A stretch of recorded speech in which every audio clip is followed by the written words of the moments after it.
تو اللہ کے نبی کا چہرہ مبارک ایک مستقل معجزہ تھا. آپ کے چہرہ مبارک کا حسن سبحان اللہ اندھیرے میں بھی آپ ایسے ہی دیکھتے تھے جیسے روشنی اور اجالے میں دیکھا کرتے ہیں. اور اللہ کے نبی صلی اللہ علیہ وسلم کے چہرہ مبارک کو صرف دیکھ کر کتنے بڑے بڑے کفار مسلمان ہو گئے, کتنے بڑے بڑے کفار, جن میں ایک صحابی حضرت عبداللہ ابن سلام رضی اللہ عنہ بھی ہیں. یہود کے بہت بڑے عالم تھے, اللہ کے نبی صلی اللہ علیہ وسلم کی خدمت میں حاضر ہوئے اور جیسے ہی اللہ کے نبی کا چہرہ مبارک دیکھا, فلما استبینت وجهه, جیسے ہی میں نے آپ کے چہرہ مبارک کو دیکھا, فرماتے ہیں عرفت ان وجهه ليس بوجه كذاب, مجھے یقین ہو گیا کہ یہ کوئی جھوٹے کا چہرہ نہیں ہے, یہ چہرہ کسی جھوٹے کا نہیں ہو سکتا. ایک تو اللہ کے نبی کے چہرے کو دیکھا, ان کا اصل نام حسین تھا, آپ نے ان کا مسلمان ہونے کے بعد نام عبداللہ رکھ دیا. پھر اللہ کے نبی کی جو انہوں نے باتیں سنی کہ آپ ایک حدیث بیان کر رہے تھے, تو اس بات کو سن کر ان کے دل میں اسلام کا نور داخل ہو گیا. آپ نے فرمایا ایھا الناس, چار کام لوگوں کر لو, جنت کے اندر سلامتی کے ساتھ داخل ہو جاؤ. افشوا السلام, سلام کو پھیلاؤ. اطعموا الطعام, کھانے کھلاؤ. صلوا الارحام, رشتہ داریوں کو جوڑو. صلوا باللیل والناس نیام, رات کو جب لوگ سو رہے ہوں تو کر اللہ کے سامنے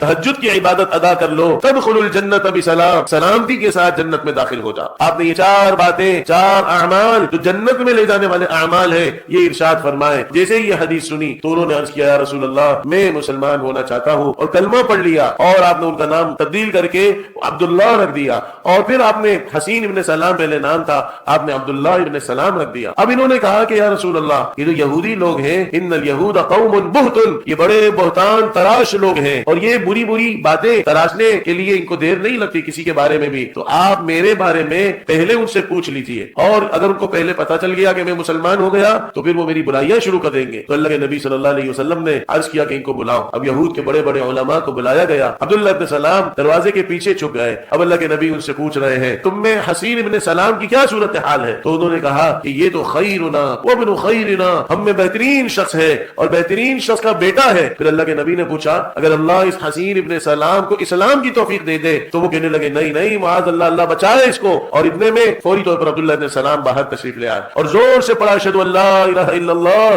واشہد ان محمدا عبدہ ورسولہ. تو انہوں نے اپنا اسٹیٹمنٹ, اپنا نظریہ, اپنی باتیں فوراً تبدیل کر لی. کہا رسول اللہ شرنا, یہ ہم میں بدترین آدمی ہے, وابن شرنا, اور ہم میں برے آدمی کا بیٹا ہے. اللہ کے نبی صلی اللہ علیہ وسلم نے فرمایا نہیں, عبداللہ ابن سلام پہلا بھی بہترین آدمی تھا, آج بھی بہترین آدمی ہے. تو عبداللہ ابن سلام یہود کے اتنے بڑے عالم لیکن مسلمان ہوئے اللہ کے نبی صلی اللہ علیہ وسلم کے چہرہ انور کو دیکھ کر اور آپ کی اخلاق والی باتوں کو دیکھ کر. تو مسلمان ایسا ہی ہوتا ہے, اس کی شکل بھی اسلام کی طرف دعوت دیتی ہے, اس کے اخلاق بھی اسلام کے داعی ہوتے ہیں. اللہ بھائی ہم سب کو اور پوری امت مسلمہ کو اللہ کے نبی صلی اللہ علیہ وسلم کے سچے عاشقوں میں شامل فرمائے. وآخر دعوانا الحمدللہ رب العالمین.